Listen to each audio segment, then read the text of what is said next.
Hello everyone, James from Junkyard Fox. Thank you so much for joining me. And today we're going to be responding to a tag video.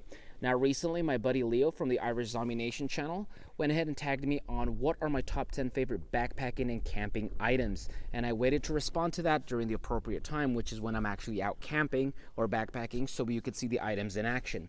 Now we're not that far off from home, probably about an hour and a half. We're just going to be spending an overnighter out here in the canyons and just, enjoy a sizzling steak and the sound of crickets and just decompress from the pressures of everyday life.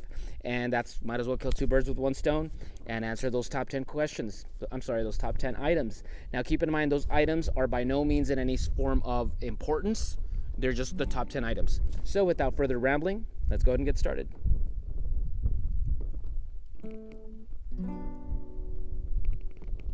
Okay, so item number one. Now you may argue that this is more of an EDC item, but once again, it doesn't never leave my side, especially when I'm out camping, and that is my Haversack. Now I'm the kind of guy that when I get to camp, I tend to leave it right away and start go scouting, go take pictures, go fishing, so on and so forth. So I leave camp a lot, so I always have my basic essentials with me, plus whatever I'm doing for the task at hand. If I'm gonna go setting traps for small game, I'll have, traps in there with peanut butter, or I'll have binoculars, so on and so forth. Plus it has the basic essentials for survivability. Worst comes to worst, God forbid, and I get injured or I get separated from my friends, I just reach in here and I pull out the tarp. I have several forms of making fire, some snacks, and I could just relax until the sun rises and get help. So I always have the basic essentials in here, and that's what I like about this particular Haversack. This is the Hidden Woodsman French trade bag. It's a smaller version of his regular Haversack, and because it's smaller, I've realized I like it better because I don't overthink things. I don't overpack. I just kind of keep it simple, but just with all the essentials in here for what I'm using for that particular situation. I have a review coming up pretty soon on this bag. I love it, by the way, so spoiler alert right there. But item number one, my Haversack.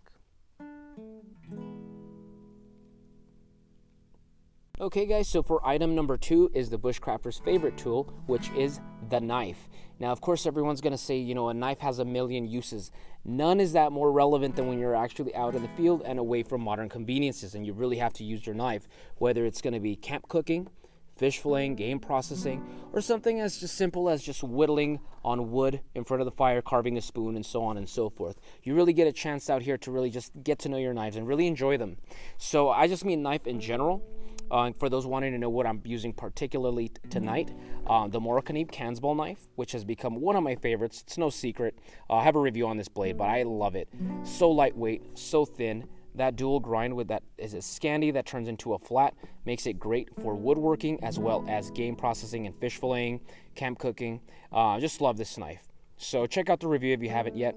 Now we also get to test out a lot of really cool stuff in this channel. So new knife that I'm testing out is the 2 Arrow Knives Canyon. This beautiful little workhorse, really tough little blade, and we just received it yesterday actually. So starting today we're gonna go ahead and test it and just keep an eye out, because in a couple months we're gonna have an actual review on it. So you guys are getting a sneak peek right now. So once again, item number two is the knife. While we're on the topic of things that we kind of may take for granted, but out here, they mean a lot, the biggest one is fire.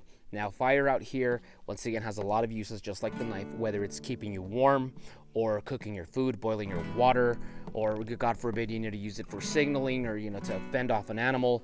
Fire is everything. So I'll just say item number three is just the fire starting ignition items that you have on you. Now, on my person, around my neck all the time, I have a ferro rod.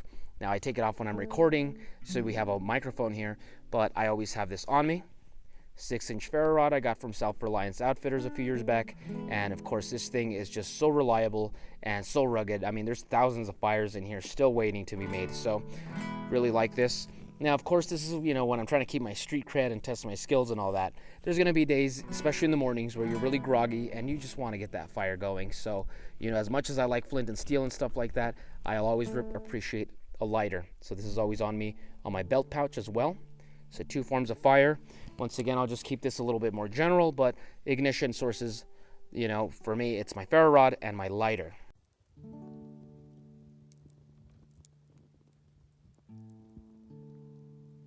Okay guys, so as for item number 4 is gonna be my phone. Now, yes, I can already hear all the collective groan, and my street cred as a bushcrafter just went out the window. But I love having my phone even when I'm out camping, guys. I love taking pictures. I love filming videos. I love, saving my memories and putting them on Instagram or whatever the case may be. I love that stuff. And I recently upgraded from the iPhone 5C to the iPhone 8, and you can definitely tell the difference. I hope you guys can tell the difference in our newer videos. You can it just looks a little bit more crisp, a little bit better audio. Really love that. And let's be realistic. In case something does happen to me, this is going to be your number one lifesaver right here. You could call for help. I get stung by a scorpion at night. I fall and break my ankle, something like that. Luckily out here we still get signal, so this is going to be our lifeline to the world. So I can call for help if I have to, and I can enjoy it and be filming videos and taking pictures. So item number 4, the phone.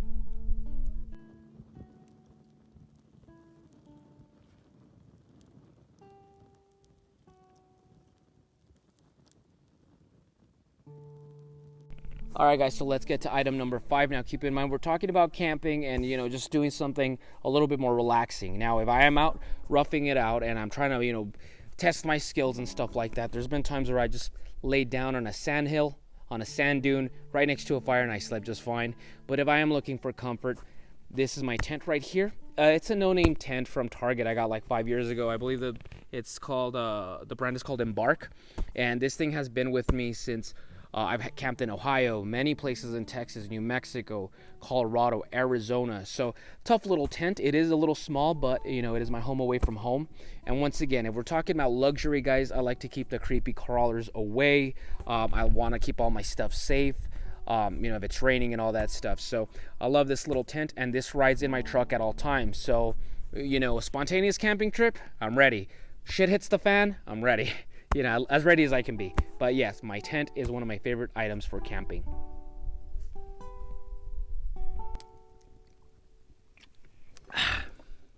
Item number 6, water. Guys, now of course we're talking about survival here. Water is the source of all life. Without it, you're dead. So none is that more relevant than when you're out here in the desert. We're hitting 100 by now. We were just sweating buckets just 2 hours ago setting up these tents. So it's always important to bring a lot of water.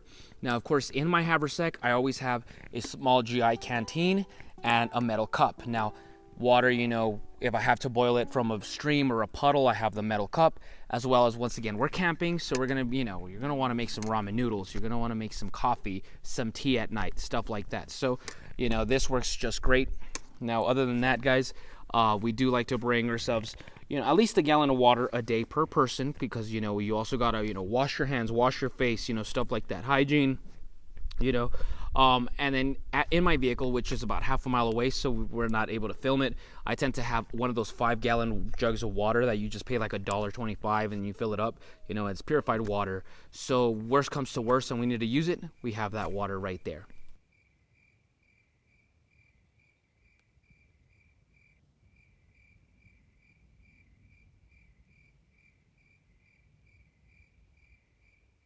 All right, guys, so nighttime has come, and that brings us to item number 7, which is illumination. Us humans have extremely terrible eyesight at nighttime, and once you once you get away from the cities and all that ambient light we're so spoiled by. So out here, in the darkness, you don't want, say you gotta go somewhere, look for something in your vehicle, or you gotta wake up in the middle of the night to get go to the restroom or something, you don't want to run into like a skunk or even worse, a rattlesnake. So lighting is very important. One of my favorite items is the Yuko rechargeable Madrona lantern. I really like this thing. I've been using it very much since I got it about a year ago. It not only can you recharge this via USB, but this recharges your other stuff. It's actually right now charging my flashlight. So that's really cool. It charges your phone, and you can use it as well. You can just mess with the settings, from brightness as you want. So very important is lighting, especially in your campsite and you want to just enjoy yourself. So I really like this. Item number 7 is my Yuko Madrona lantern, and of course my flashlights.